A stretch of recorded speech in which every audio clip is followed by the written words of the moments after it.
बिस्मिल्लाहिर्रहमानिर्रहीम। सादिया नफरत में इतनी अंधी हो गई थी कि उसने सौतन के पैदा हुए बच्चे को पानी की टंकी में डाल दिया, क्योंकि शौहर ने औलाद की वजह से दूसरी शादी की थी। जब बच्चा मर गया और उसका जनाजा ले जाने लगे तो सादिया की सौतन चीख पड़ी, कफन में लिपटे बच्चे को उठाकर आसमान की तरफ किया और बोली, ऐ अल्लाह, जिसने मेरे बच्चे को मारा मुझे उसका अंजाम अभी देखना है। उसके ये कहते ही बाबा जी कोई ऐसा दम दुरूद, कोई तावीज दे, बस किसी तरह मेरी औलाद हो जाए। वो बेचैनी से बोली तो हलीमा ने एक गहरी नजर उस पर डाली। उसकी आवाज में तड़प और लहजे में ख्वाहिश वो बखूबी पहचान सकती थी। उसका वश चलता तो वो बाबा से आज औलाद लेकर ही वापस पलटती, मगर नादान ये न जानती थी कि अगर अल्लाह ना चाहे तो कोई कुछ नहीं कर सकता। हो जाएगी बच्ची, किसी ने बड़ी सख्त बंदिश कर रखी है, बाबा गरजदार आवाज में बोला तो सादिया कांप गई। मैं पहले ही जानती थी, मेरे ससुराल वाले चाहते ही नहीं कि मैं साजिद के साथ बसूं। जब से मैं ब्याह कर इस घर में आई हूं तब से ही मेरे दुश्मन हैं। सादिया और भी न जाने क्या कुछ कहती, मगर हलीमा ने उसे कोहनी मारकर चुप करवा दिया। बाबा जी को बोल लेने दो, वो दबे दबे लफ्जों में सादिया के कान में घुसकर बोली तो सादिया को चुप करते ही बनी। देख बच्चा, दुख पहुंचाने वाले भी अपने ही होते हैं और खुशियां खा जाने वाले भी। बाबा ने उसको अपना हामी देखकर मजीद जुमला कसा तो वह इस बात में तेजी से सर हिलाने लगी। वो बाबा जी के एक एक लफ्ज का न सिर्फ मतलब बखूबी समझ रही थी, बल्कि हर एक लफ्ज पर दिल से मुत्तफिक भी थी। चिल्ला काटना होगा और इस अमल पर खूब पैसा भी खर्च होगा। बाबा ने बिलाखिर अपने मतलब की बात की तो हलीमा ठंडी सांस भरकर रह गई। हाँ बाबा जी, आप बिल्कुल फिक्र न करें, बस आप हाथ से दो का काम तमाम करके रख दें।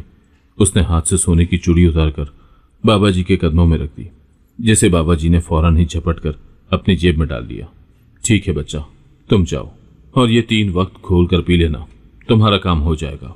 बाबा जी ने अपना मतलब पूरा होते ही उन्हें बाहर की राह दिखाई। सादिया ने लपक कर बाबा जी से पुड़ी पकड़ी और उसे मजबूती से चादर के पल्लू में बांधा और हुजरे से बाहर निकल आई। वापसी पर वो ऐसे खुश थी जैसे उसकी मन की मुराद पूरी होने ही वाली थी। हलीमा चुपचाप अफसोस के साथ उसके साथ चली आ रही थी।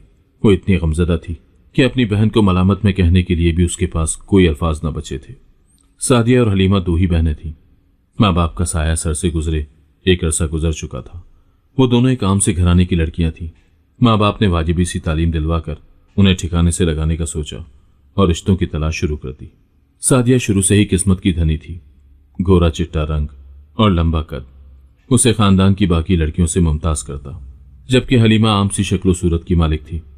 उसे अपनी बहन के सामने कभी कोई अहमियत ना तो घर में मिली थी और ना ही घर से बाहर। स्कूल और मदरसे में भी सादिया की खूबसूरती के चर्चे होते। रिश्तों की बारी आई तो सादिया के लिए रिश्तों की लाइन लग गई। खानदान तो क्या, खानदान से बाहर भी कई रिश्ते मौजूद थे। अम्मा अब्बा समझदार थे, उन्होंने तमाम रिश्तों में से सबसे अच्छा रिश्ता सादिया के लिए मुंतखब किया, जबकि बाकी रिश्ते वालों को भी नाराज ना करने की गर्ज से अपनी छोटी बेटी हलीमा के रिश्ते की पेशकश कर दी। जिन्होंने हलीमा को देख रखा था वो तो सादिया जैसी हसीन और जमील लड़की का ख्वाब सोचे बैठे थे। वो हलीमा जैसी आम सी शक्लो सूरत वाली लड़की पर राजी न हुए और फौरन ही इनकार करके चलते बने, जबकि जिन्होंने हलीमा को पहले ना देख रखा था उन्होंने उसे देखने की ख्वाहिश का इजहार किया। मगर उनकी उम्मीदों पर पानी फिर गया कि सादिया जैसी खुशशक्ल लड़की की बहन इतनी आम सी शक्लो सूरत की मालिक थी, लिहाजा हलीमा के लिए हर रिश्ते से इनकार होता गया। सादिया ब्याह कर अपने घर रुखसत हो गई, जबकि हलीमा के लिए माँ बाप ने तलाश जारी रखी। सादिया वैसे तो किस्मत की धनी थी। उसका शौहर न सिर्फ अच्छा कमाता था बल्कि कुछ जमीन जायदाद भी मौजूद थी। उसका शौहर घर का इकलौता बेटा था। सादिया को अपनी ससुराल में सर आंखों पर बिठाया जाता। सभी रिश्तेदार खवातीन सादिया को देखकर उसकी तारीफ किए बिना न रह पाती। सादिया की सास सादिया को देख देख कर खुश होती। खानदान की कितनी ही ऐसी खवातीन थी जो अपनी बेटी की शादी उस घर में करने की ख्वाहिशमंद थी। उन सब की जबानों पर ताले लग गए थे। जाहिर था उनकी बेटियां सादिया की तरह खूबसूरत न थीं। सादिया का शौहर उसकी मोहब्बत का दम भरता, आगे पीछे घूमता तो वो निहाल हो जाती। उसकी जिंदगी में किसी चीज की कमी न थी। वो अपने शौहर को अपने इशारों पर नचा सकती थी। वो अपनी खुशियां अपनी बहन हलीमा को बताते हुए फूले न समाती। तुम भी मेरी तरह खूबसूरत होती तो ऐश करती। वो उस पर तंज करने से बाज न आती। हलीमा अपनी बहन की खुशियों की दायमी दुआ करती। उसे कभी अपनी बहन से जलन महसूस हुई थी, न ही हसद। वो हमेशा उसकी खुशियों पर खुश हुआ करती। आखिर वो उसकी इकलौती सगी बहन थी। दोनों एक दूसरे के दुख सुख की साथी थीं। हलीमा का रिश्ता भी बिलाखिर तय पा गया। बाप ने कर्ज देकर बेटी को जरूरत का हर सामान दिया।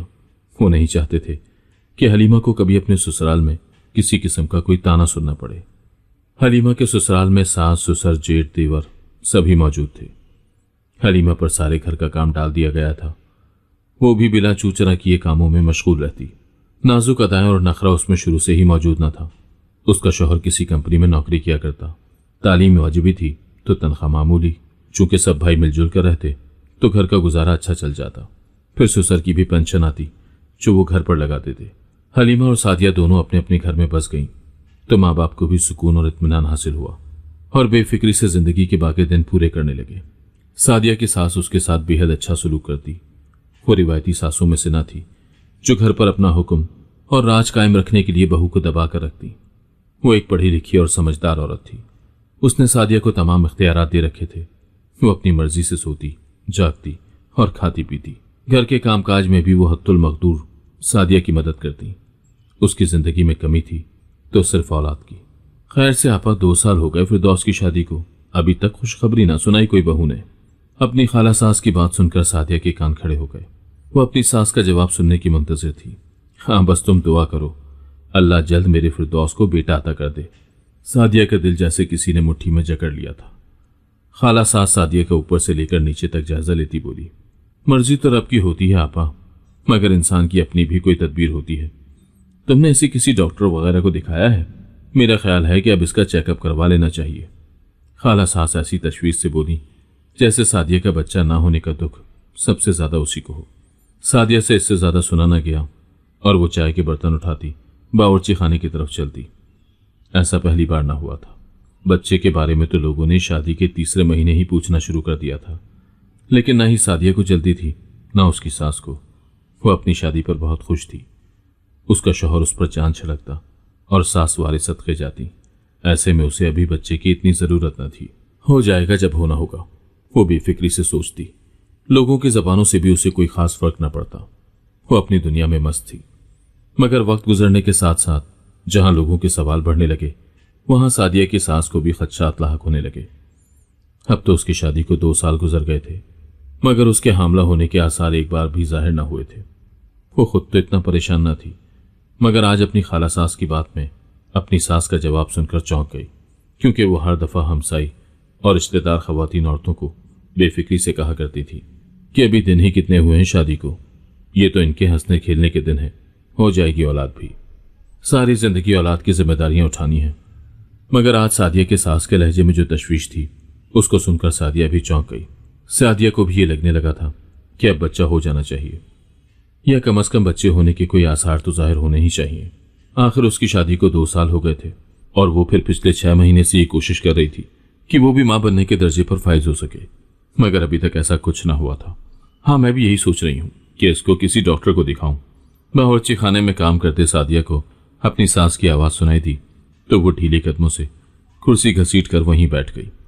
उसको मालूम न था कि जिंदगी यूं पलटा खाएगी।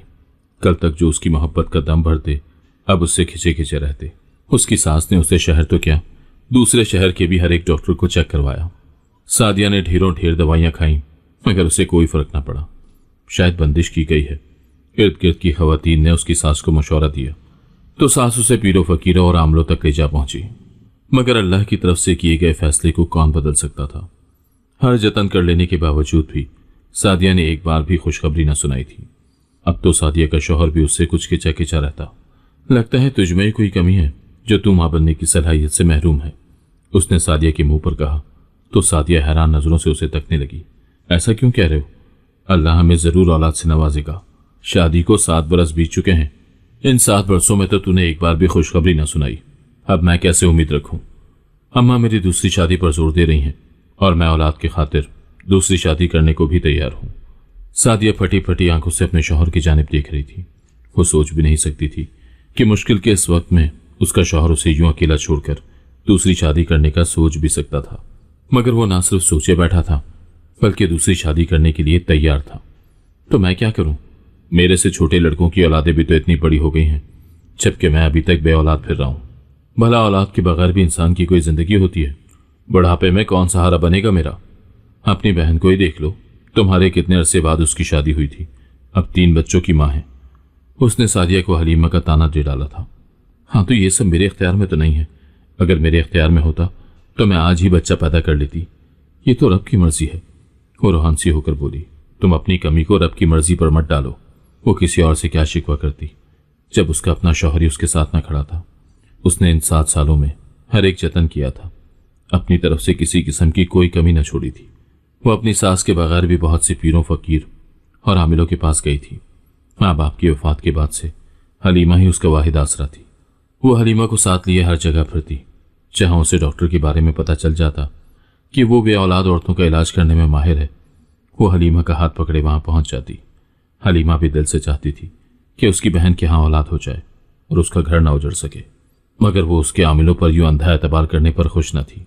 वो सादिया को समझाती कि यूं बेदरेख पैसा मत लुटाओ। हलीमा का मियाँ काफी अरसे से बेरोजगार था। सास ससुर के इंतकाल के बाद सब बहन भाई अलग अलग हो चुके थे। ऐसे में 3 बच्चों के साथ घर का खर्चा चलाना बेहद मुश्किल था। वो जानती थी कि पैसा कमाना किस कदर मुश्किल है, मगर सादिया पैसे की कदर से वाकिफ ही न थी। अक्सर औरतें भी उसे औलाद के नाम पर बेवकूफ बनाकर उससे हजारों रुपए बटोर लेती और उसको सस्ती सी फक्की पकड़ा देती। हलीमा सादिया की कमकली पर हैरान होती। यही पैसे अगर वो अल्लाह की राह में लुटाती तो शायद अब तक उसके मन की मुराद पूरी हो चुकी होती। किसी गरीब पर तो क्या, सादिया तो अपनी सगी बहन पर 1 रुपया खर्च करने की रवादार न थी। हलीमा के शौहर की नौकरी जाने से उनके हालात मजीद बदतर हो गए थे। अब वो इधर उधर हाथ पैर मारकर कोई छोटा मोटा काम करता तो कोई दिहाड़ी मिल जाती और घर का गुजारा हो जाता। हलीमा ने कई मरतबा अपनी बहन से अपने हालात के बारे में जिक्र किया था। वो खुलकर तो ना कह सकती थी, मगर वो चाहती थी कि सादिया इस कड़े वक्त में हलीमा की कुछ तो मदद करे। मगर सादिया का तो हमेशा अपनी ही पड़ी रहती। उसे बहन की तकलीफों और परेशानियों से ज्यादा अपने मसाइल तंग करते। उसको लगता था कि दुनिया में सबसे बड़ा गम सिर्फ उसी का है। उसने औलाद ना होने पर ना तो कभी सब्र शुक्र से काम लिया और ना ही रब की रजा समझते हुए इस फैसले को कबूल किया। मैं औलाद लेकर ही रहूंगी, उसने ठान ली। उसकी ये सोच उसे कहीं टिकने न देती। वो जले पैर की बिल्ली की तरह पूरे घर तो क्या पूरे शहर में घूमती फिरती कि कोई ऐसा सिरा हाथ आ जाए कि उसे भी औलाद की निमत मुयस्सर हो। वो औलाद पाने के लिए किसी भी हद तक जाने को तैयार थी। सास के साथ उसके ताल्लुकात इंतहाई खराब हो चुके थे।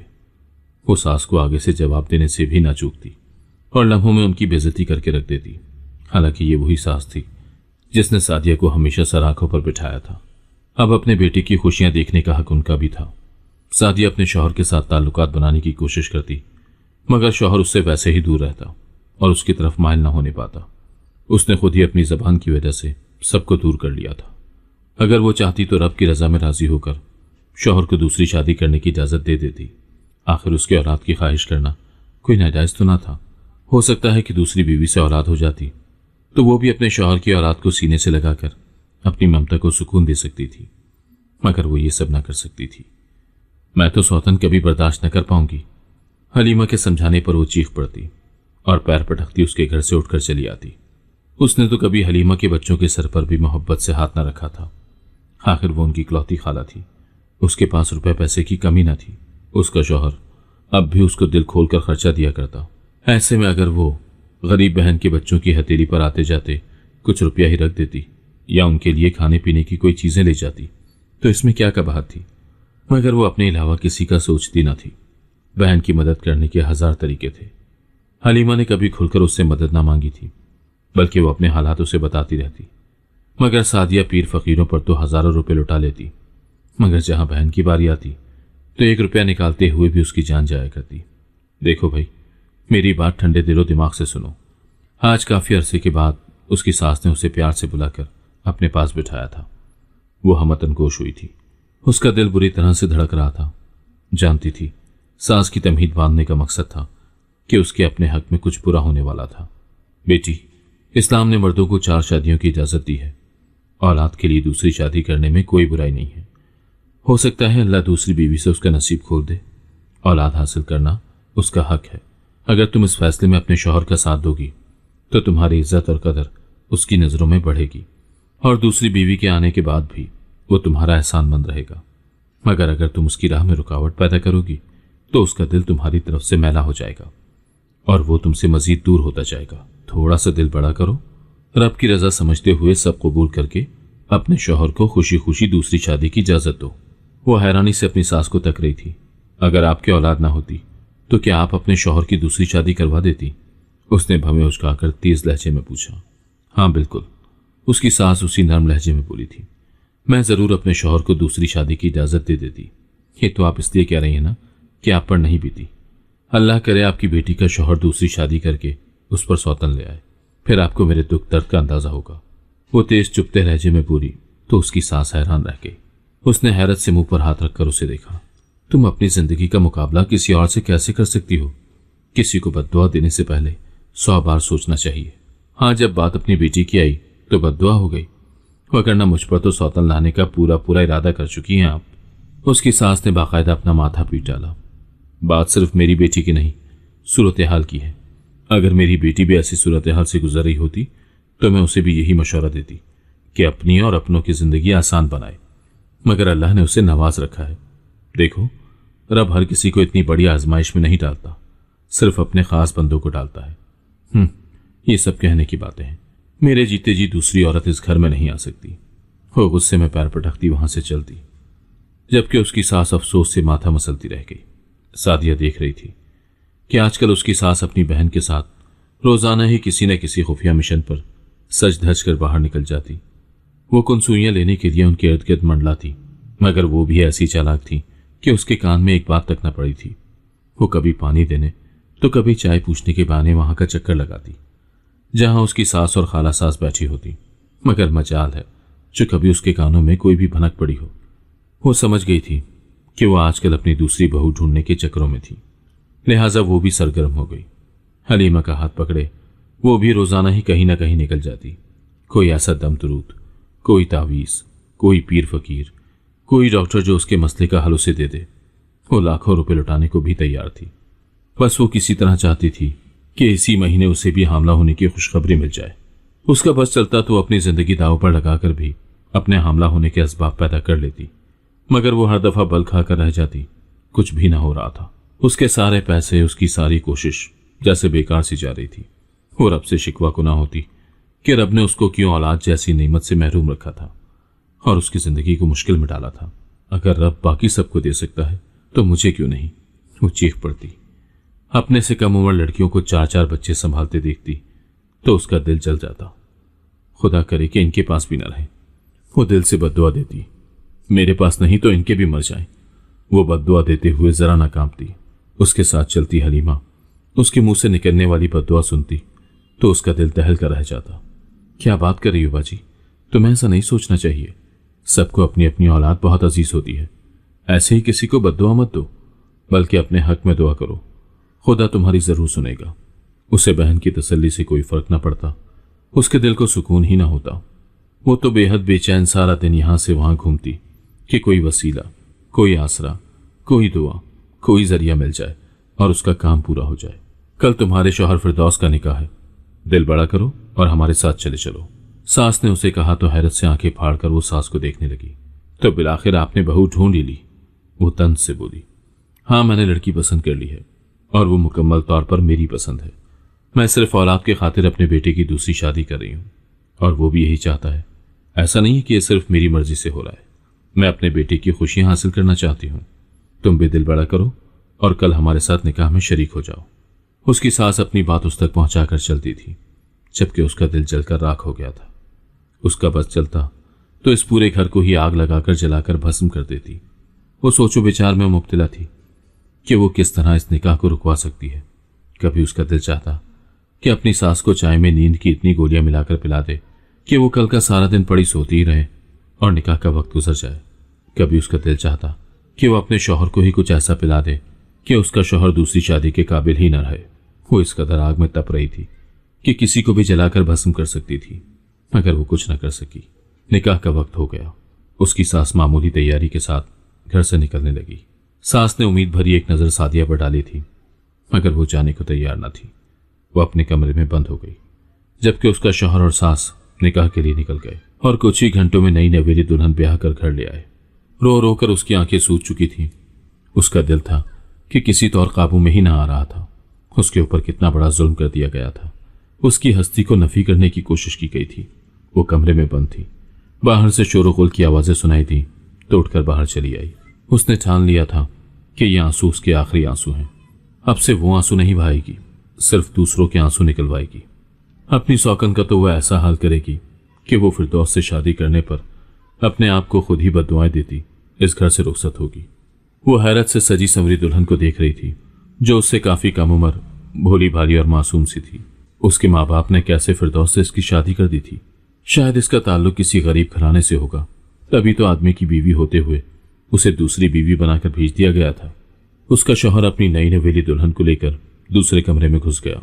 उसका बस न चल रहा था कि वो क्या कर बैठे। उसने बावर्ची खाने के सारे ही बर्तन उठाकर पटक दिए थे। उसने वो हंगामा मचाया कि खुदा की पनाह, मगर कोई भी उसके हंगामे पर तवज्जो देने को तैयार न था। न उसकी सास और न ही उसका शौहर कमरे से बाहर निकला। सब अपनी अपनी जिंदगियों में मस्त थे। एक वही थी जो ठुकरा दी गई थी। वो अपनी सौतन को किसी तौर सुकून न लेने देती, उसके हर काम में कीड़े निकालती और उसके लिए मुश्किलात खड़ी करती। वो उससे लड़ने को हर पल तैयार रहती, मगर सौतन भी सब्र व तहम्मुल का पैकर थी। वो उसकी किसी बात का कोई जवाब ही न देती और चुपचाप उसकी हर बात मान लेती।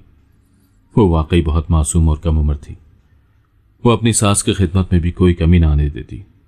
उसने जल्द ही अपनी सास और फिरदौस का दिल जीत लिया था, जबकि वो अपनी सौतन का दिल जीतने की भी कोशिश करती।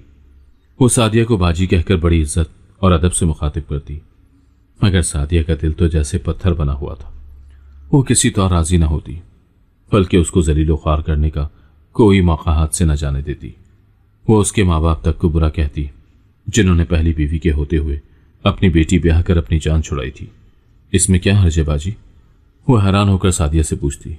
इस्लाम में मर्दों को 4 शादियों की इजाजत है, तो फिर औलाद के लिए दूसरी शादी की ख्वाहिश करना कोई नाजायज ख्वाहिश नहीं है। वो मासूम बनकर कहती तो सादिया का दिल जलकर खाक हो जाता। वो जले दिल से सोचती कि उसकी सास को भी यही लड़की मिली थी जिसने फिरदौस को पूरे का पूरा काबू कर लिया था। उसे उसकी मासूमियत न लगती, बल्कि चालाकी लगती, जिसने आकर सादिया के नंबर मजीद घटा दिए थे। रही सही कसर उस खुशखबरी ने पूरी कर दी जो उसकी सौतन ने शादी के 2 महीने बाद ही सुना दी थी। वो हामला थी। फिरदौस और उसकी सास की खुशी का कोई ठिकाना ही न था, जबकि सादिया का दिल गम से फटा जा रहा था। अल्लाह ने न जाने ये खुशखबरी उसे क्यों न दी थी, जबकि उसकी सौतन शादी के दूसरे महीने ही हामला हो गई थी। उसके लबों पर उठते बैठते खुदा से शिकवा होता। ये कपड़ों की बाल्टी ऊपर छत पर रखकर आना। वो जो काफी अरसे से घर के कामकाज करना छोड़ चुकी थी, आज जानबूझकर मशीन लगाकर खड़ी हो गई थी और सारे कपड़े ढेर करके एक बाल्टी में इकट्ठे करके रख छोड़े थे। वो अनीला को छत पर बाल्टी समेत भेजना चाहती थी। वो चाहती थी कि अनीला का पांव फिसले और वो बाल्टी समेत सीढ़ियों पर गिर जाए। उसकी सास दौड़ी दौड़ी सहन में चली आई थी। ये क्या कर रही है? अनीला बाल्टी लेकर नहीं जाएगी, मगर मेरे घुटनों में दर्द है, मैं सीढ़ियां नहीं चढ़ सकती, तो ये कपड़े कौन फैलाएगा?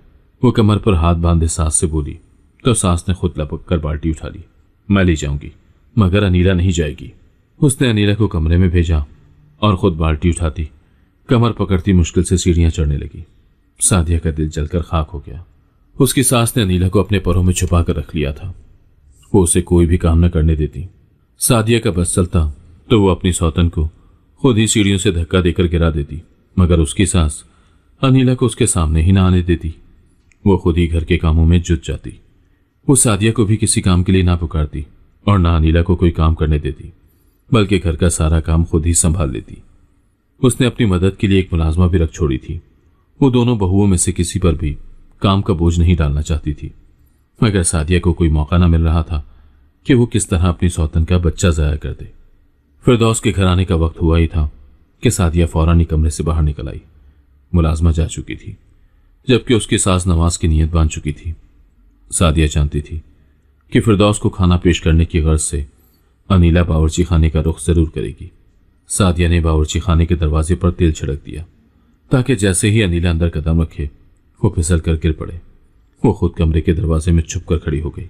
फिरदौस घर आया तो अनीला कुछ ही देर में बावर्ची खाने की तरफ बढ़ी थी। बावर्ची खाने में दाखिल होते ही वो फिसल कर गिर पड़ी। उसकी चीखों से पूरा घर गूंज उठा। फिरदौस भागकर अनीला के पास आया, जो अपना पेट पकड़े दर्द से कराह रही थी। उसकी सास भी दौड़ी चली आई। ये क्या हो गया? ये कैसे गिर गई? सास को सदमे से गश पड़ रहे थे। फिरदौस फौरन ही अनीला को लेकर अस्पताल रवाना हुआ था। सादिया के कलेजे में इतने अरसे बाद ठंड पड़ी थी। अल्लाह करे रोती पीटती वापस आए, उसके दिल से सदा बुलंद हुई थी। सादिया की सास जाए नमाज से न उठी थी। न जाने कौन कौन से विरद थे जो उसने पढ़े थे। फोन की घंटी पर वह चौंक कर फोन की तरफ बढ़ी। मुबारक हो अम्मा, बेटा हुआ है। फिरदौस ने माँ को खुशखबरी सुनाई तो वो खुशी से निहाल हो गई। अल्लाह ने करम किया था, माँ और बच्चा दोनों खैरियत से थे। अनिला अगले दिन ही अस्पताल से घर लौट आई थी। पूरे मोहल्ले में मिठाई बांटी गई थी। इतने अरसे के बाद उस घर में खुशी आई थी। सादिया के सिवा सभी बेहद खुश थे। सादिया को उस मासूम से बच्चे पर भी जरा प्यार न आया। उसकी सौतन खुद ही बच्चा लिया उसकी तरफ बढ़ी ताकि उसे गोद में पकड़ा सके, मगर उसने नफरत से मुंह फेर लिया। उसे अपने सौतन के बच्चे को थोड़ी अपनाना था, उसे तो अपना बच्चा चाहिए था। अगर उसका अपना बच्चा ना था तो किसी और के बच्चे को क्यों पाले या गोद में उठाकर प्यार करे। उसने नफरत से मुंह फेरा और अपने कमरे में घुस गई। सादिया के सारे हरबे नाकाम रहे थे। उसने कितनी कोशिश की थी कि ये बच्चा दुनिया में जन्म ना ले, मगर उसकी सारी कोशिश बेकार गई थी। इस कोशिश में सबसे बड़ी रुकावट तो उसकी सास ही साबित हुई थी, जिसने अनिला को इतने अरसे छुपा कर रखा था। और जब सादिया को मौका मिला और उसने बावर्ची खाने के दरवाजे पर तेल गिराया, तब उसको कोई नुकसान न पहुंचा और बच्चा इस दुनिया में चला आया। सादिया सोचो विचार में मुब्तला थी। उसकी बादशाही छिन चुकी थी। उसकी वक़्त तो पहले ही घर में 2 कौड़ी की थी। बच्चे के घर में चले आने के बाद उसकी कोई हैसियत ही न थी। तमाम अहमियत और हैसियत उसकी सौतन की थी, जबकि अब तो वो एक बेटे की मां भी थी। भला सादिया उसका मुकाबला क्यों कर पाती।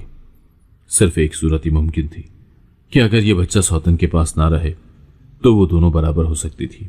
दोनों ही बे औलाद हो जाती। लिहाजा अब तो मेरा काम ज्यादा आसान है, उसने दिल में सोचा। तब तो बच्चा मां के वजूद में उसकी हिफाजत में था। अब भला उसको मुझसे कौन बचा सकता है। उसके इरादे खतरनाक थे। वो जल्द ही उन पर अमल करने वाली थी, मगर उसके लिए उसे बच्चे की मां के करीब होना था। लिहाजा वो फौरन ही उठकर अपनी सौतन के कमरे में चली आई। वो सादिया को कमरे में आते देखकर हैरान थी, मगर कुछ न बोली। क्या मैं तुम्हारे बच्चे को प्यार कर सकती हूँ? वो मजलूम से लहजा बनाकर बोली तो सौकन का दिल पिघल कर रह गया। क्यों नहीं बाजी, ये सिर्फ मेरा नहीं आपका भी बच्चा है। सिर्फ मैं इसकी मां नहीं, आप भी इसकी मां हो। कभी खुद को अलग मत समझना। अनिला ने उसके दोनों हाथ पकड़ लिए और फौरन ही उसको लिए अपने बच्चे के पास चली आई। उसने अपने सोते बच्चे को उठाकर सादिया की गोद में लिटा दिया तो सादिया को मजबूरन उसके माथे पर अपने लब रखकर बोसा देना पड़ा। सादिया मौके की तलाश में थी। वो अक्सर ही अपने बच्चे को अपनी गोद में लेकर बैठी रहती। वो अपनी सास और अपनी सौतन का एतमाद जीतना चाहती थी ताकि किसी को उस पर शक न होने पाए। उसकी सास भी अभी तक उसके नाटक को ना समझी। उसे यही लगा कि बच्चे को देखकर सादिया का दिल नरम पड़ गया है।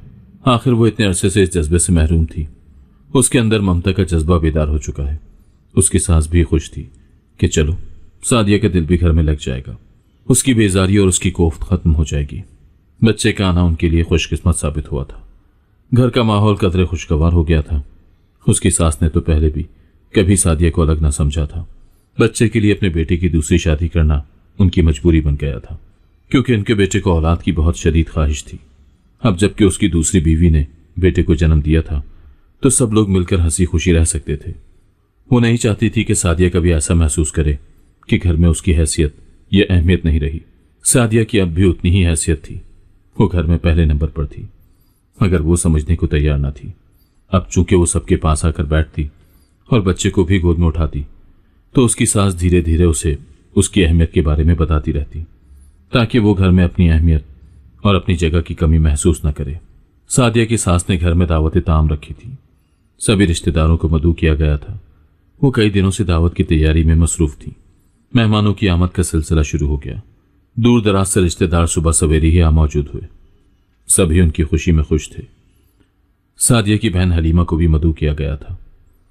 सादिया के लिए यही मौका था जब उसकी सास मसरूफ थी, वरना तो वो एक पल भी मुन्ने को अपने सामने से ना हटने देती। सादिया बच्चे को गोद में लेकर कमरे से बाहर निकलती तो वो भी पीछे चली आती। क्या करूं, इसके बगैर मेरा दिल नहीं लगता, वो हंसकर सादिया को कहती। सादिया की सास बावर्ची खाने में तैयारी का जायजा लेने गई, जबकि अनिला पहले ही बावर्ची खाने में मसरूफ थी। अनिला का मुन्ना चैन की नींद सो रहा था। सादिया ने लपक कर मुन्ने को उठाया और फौरन ही लेकर पानी की टंकी की तरफ बढ़ी थी।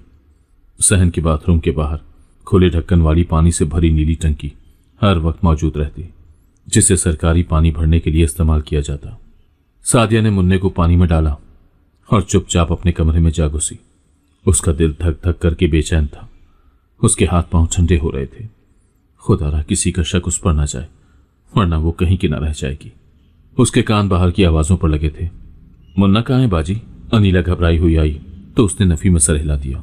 मालूम नहीं, अम्मा के पास होगा। वो अनीला के पीछे ही बाहर निकली थी। मुलाजमा ने पानी की टंकी में झांक कर देखा तो बच्चे को पानी में साकत पड़े देखकर चीखें मार दी। अनीला का रो रो कर बुरा हाल था। इतना छोटा बच्चा खुद ब खुद इतनी ऊंची टंकी पर नहीं चढ़ सकता। ये किसी ने जानबूझकर किया है। वो रोती हुई अपनी सास से बोली। सास तो खुद हलकान थी। तू फिक्र न कर, जिसने भी ये जुल्म किया उसको छोड़ेंगे नहीं। तमाम रिश्तेदार जो दावत में मौजूद थे जनाजे में शरीक हुए। फिरदौस का तो अलग बुरा हाल था। उसे यकीन न होता। वो कितने ही घंटे अपने बच्चे को गोद में लिए बैठा रहा और उसका चेहरा तकता रहा। वो न जानता था कि ये नन्हा फरिश्ता वापस चले जाने के लिए आया था। अभी तो उसे उसके साथ बहुत सा वक्त गुजारना था। वो तो चाहता था कि उसको अपने कंधों पर बिठाकर सैर कराएगा, उसके लिए घोड़ा बनेगा, उसके साथ खूब खेला करेगा। मगर वो तो इतनी जल्दी रूठ कर चला गया था। बच्चे को नहला धुलाकर तैयार कर दिया गया। उसका जनाजा तैयार हुआ और जब उसको ले जाने लगे तो सादिया की सौकन चीख पड़ी। उसकी आवाज में बेइंतहा दर्द था। उसका दिल इस वक्त दुखा हुआ था। उसने अपने बच्चे के जनाजे को जाने न दिया और लपक कर पकड़ लिया। मेरे बच्चे को मुझसे मत लेकर जाओ, ना छीना इसको, मत दूर करो। ये अभी तो आया था इस दुनिया में, इतनी जल्दी वापस कैसे जा सकता है? या अल्लाह, जिसने भी मेरे बच्चे के साथ ये सब कुछ किया, इतने मासूम से फूल को तकलीफ पहुंचाई, मुझे उसका अभी हाल दिखा दे। उसके ऊपर रहम मत करना। जितनी तकलीफ मेरे बच्चे ने उठाई है, इस बच्चे के बाप ने उठाई, तो उसे भी उतनी ही तकलीफ पहुंचाना। मैंने कभी किसी के लिए बद्दुआ नहीं दी, पर आज एक मां की बद्दुआ दिल से निकल रही है। मेरे मौला, तू उसको कभी सुकून से न रहने देना। अनीला रो रो कर हलकान थी। उसके हलक से फटी आवाज में सदा बुलंद हो रही थी। वहां मौजूद सभी लोग लरस गए थे, जबकि अनीला की बद्दुआ सुनकर सादिया भी लरस उठी थी। वो तो पहले ही खौफ से बेहाल थी। उसने ये क्या कर दिया था, खुद समझ न आया था। वो बच्चे को मारना और अनीला को तकलीफ पहुंचाना चाहती थी।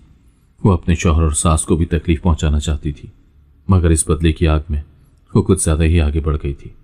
उसे अफसोस के साथ एक धड़का भी लगा हुआ था कि अगर सबको मालूम हो गया कि इस बच्चे को उसने खुद ही पानी में फेंका था, तो उसका क्या हाल होगा। उसे सारी जिंदगी जेल में सड़ना पड़ेगा। उसको कब से ठंडे पसीने आ रहे थे, जबकि उसके हाथ पांव बेहद ठंडे थे। अनीला की बद्दुआ सुनकर तो वो बिल्कुल ही ढह गई थी। वो तो अपने रब से माफी मांगने की भी काबिल न थी। इस बच्चे ने आखिर उसका क्या बिगाड़ा था? सादिया की सास ने हमेशा हर मौके पर उसे आगे ही रखा और वो अहमियत और इज्जत दी थी जिसके वो काबिल भी न थी। बच्चे का जनाजा उठाया गया तो अनीला की चीखों से पूरा घर गूंज उठा। सभी उसके दुख पर दुखी थे। हर आंख अश्कबार थी। उसकी सास तो अलग एक कोने में गिरी पड़ी थी। वो खुद बेहोश होने के करीब थी। सब अनीला को संभालने में लगे हुए थे। ऐसे में किसी ने सादिया की तरफ ध्यान न दिया, जो खुद एक जानिब को लुढ़क गई थी। सादिया की हालत अजीब थी। उससे ना तो उठा जा रहा था और ना वो कुछ बोलने के काबिल रही थी। इर्द गिर्द की खवातीन ने उसका ये हाल देखा तो फौरन उसकी मदद करने को लग गई। कुछ ही देर में शोर मच गया। सादिया को न जाने क्या हो गया था। फिरदौस अपने बच्चे का गम भूलकर उसे अस्पताल लेकर दौड़ा था। सादिया की सास अलग अफसोस में थी। खुशियों को न जाने किसकी नजर लग गई थी। जहनी दबाव की वजह से इनका नर्वस ब्रेकडाउन हुआ है। अगर लाने में थोड़ी देर और हो जाती तो जान बचाना मुश्किल था, मगर ये चलने फिरने से कासिर है। सुन सकती हैं मगर बोल नहीं सकती। डॉक्टर ने फिरदौस को सादिया की सेहत के बारे में बताया तो वो अपना सर पकड़कर बैठ गया। सादिया की तो आज तक कभी कोई बद्दुआ कबूल न होने पाई थी, मगर अनीला की बद्दुआ कबूल हो गई थी। उसने सादिया का अंजाम अपनी आंखों से अपने सामने देख लिया था। सादिया रो रो कर अपने गुनाह की माफी मांगने की कोशिश करती, मगर वो बोलने की कुव्वत से महरूम थी। वो बोल ही न पाती। खुदा ने उससे माफी मांगने की सकत भी छीन ली थी। वो इशारे करके फिरदौस को अपनी तरफ मुतवज्जा करती और उसे बताने की कोशिश करती कि वही उसकी मुजरिम है। उसके बच्चे को मारने वाली सादिया ही है, मगर फिरदौस की समझ में कुछ न आता। वो समझने से कासिर था। अनीला ने उससे कहा भी कि मेरे बच्चे को पानी में डिबोने वाली सादिया के सिवा कोई और नहीं हो सकती, मगर फिरदौस ने उसकी बात पर यकीन न किया। तुम ऐसा कैसे कह सकती हो? इतनी जालिम न बनो। वो मां बनने से जरूर महरूम थी, मगर उसके दिल में ममता का जज्बा हमेशा से मौजूद था। वो तुम्हारे बच्चे को कत्ल नहीं कर सकती। ये किसी और दुश्मन का काम है। जिसका सुराग मैं जल्द ही लगवा लूंगा। पुलिस अपनी तहकीकात में मगन थी। वो रोज ही घर आकर घर वालों और मुलाजमा से सवाल पूछती, मगर उन्होंने अभी तक सादिया से कोई भी सवाल ना पूछा था, क्योंकि वो खुद बीमार थी। वो उनके सवाल के जवाब देने के काबिल ही कहाँ थी। वो अपनी सास और शौहर को अपनी खिदमत करते देखती तो उसका दिल खून के आंसू रोता। उन्हें एक जरा बराबर भी यकीन न था कि उनके बच्चे की मौत के पीछे सादिया का हाथ था। वो उन सबको चीख चीख कर बताना चाहती थी कि वो कातिल है। उसने उनके जान से प्यारे बच्चे को बेदर्दी से मार डाला था। वो चाहती थी कि वो उसके साथ इज्जत और एहतराम से पेश ना आए, बल्कि उसको धक्के मारकर घर से निकाल दें, कि यही उसके गुनाहों की सजा थी। वो ठुड्डों के काबिल थी। वो नदामत और पछतावे से घिरी हुई थी। दवा और इलाज से उसकी तबीयत कुछ बेहतर हुई तो वो चीख पड़ी, मैंने मारा था मुन्ने को, मैंने पानी की टंकी में डाला था उस मासूम को, मैं कातिल हूं, मैं मुजरिम हूं। वो अटक अटक कर बमुश्किल बोली। फिरदौस और उसकी मां की समझ में आ गई थी। वो दोनों हैरत और अफसोस से उसे देख रहे थे। अनीला सच कहती थी, मगर फिरदौस ने कभी उसका यकीन न किया। मुझे मार डालो, मुझे जान से मार डालो। वो बमुश्किल अपने हाथ फिरदौस के सामने जोड़कर बोली। फिरदौस की तो बोलने की हिम्मत ही न थी। वो उसके साथ क्या कुछ बुरा करता। वो सोच भी न सकता था कि वो इस कदर जालिम निकलेगी। उसने कभी भी उसके साथ बुरा सुलूक न किया था। कुछ अरसे की दूरी उन दोनों के बीच जरूर आ गई थी, मगर दूसरी शादी के बाद वो सादिया को भी वही अहमियत और मोहब्बत देने की कोशिश करता जो वो अनीला को दिया करता।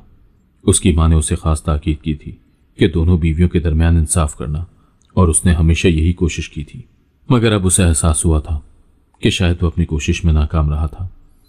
तभी तो सादिया इस हद तक गिर गई थी। सादिया की सास अलग परेशान थी। वो सादिया को अपनी बेटी बनाकर लाई थी। उसने अपने बेटे की दूसरी शादी करवाने के सिवा सादिया पर कभी कोई जुल्म न किया था। उसे क्या मालूम था कि सादिया हसद में इस कदर चल रही थी। उसका हसद और जलन न सिर्फ उसको ले डूबा था, बल्कि पूरे खानदान को अजियत में डाल दिया था। फिरदौस साकत आंखों से जमीन पर नजरें गाड़े हुए था। उसने चुपचाप जेब से फोन निकालकर हलीमा का नंबर मिला दिया। अपनी बहन को आकर यहां से ले जाओ, मैं इसे तलाक दे रहा हूं।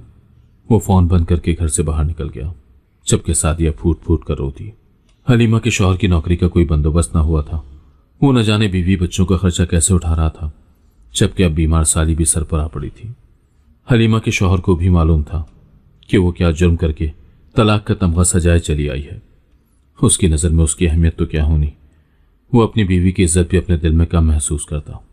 न जाने किस खानदान की औरतें थी ये जो दोनों ही मेरे दर की मोहताज बनी बैठी हैं। हालात ने उसे वैसे ही कड़वा बनाया हुआ था। वो रोज हलीमा से झगड़ता, जब इसके हालात अच्छे थे तब इसने कभी तेरी मदद करने की कोई कोशिश की, जो अब बहन के दर पर आकर पड़ गई है। मैं कहां से खिलाऊं उसे, मैं इसका कोई खर्चा नहीं उठा सकता। अपनी सौतन का बच्चा कबूल कर लेती तो आज इस हाल में ना होती। अपनी जिंदगी और आखिरत दोनों ही बर्बाद कर डाली। उसकी तमाम बातें कड़वी जरूर थी, मगर सच थी। सादिया की महदूद सोच इतना आगे तक सोच ही कहां सकी थी। वो अपनी बहन के शौहर के ताने सुनती और उसे सकुचती। उसके गुनाहों की यही सजा थी। अगर आपको आज की कहानी पसंद आई है तो वीडियो को जरूर लाइक कीजिएगा और अपने दोस्तों के साथ भी शेयर कीजिएगा। और हां, अगर आपने अभी तक हमारा चैनल सब्सक्राइब नहीं किया तो जरूर सब्सक्राइब करें। मिलते हैं कल एक नई और दिलचस्प कहानी के साथ। अल्लाह हाफिज।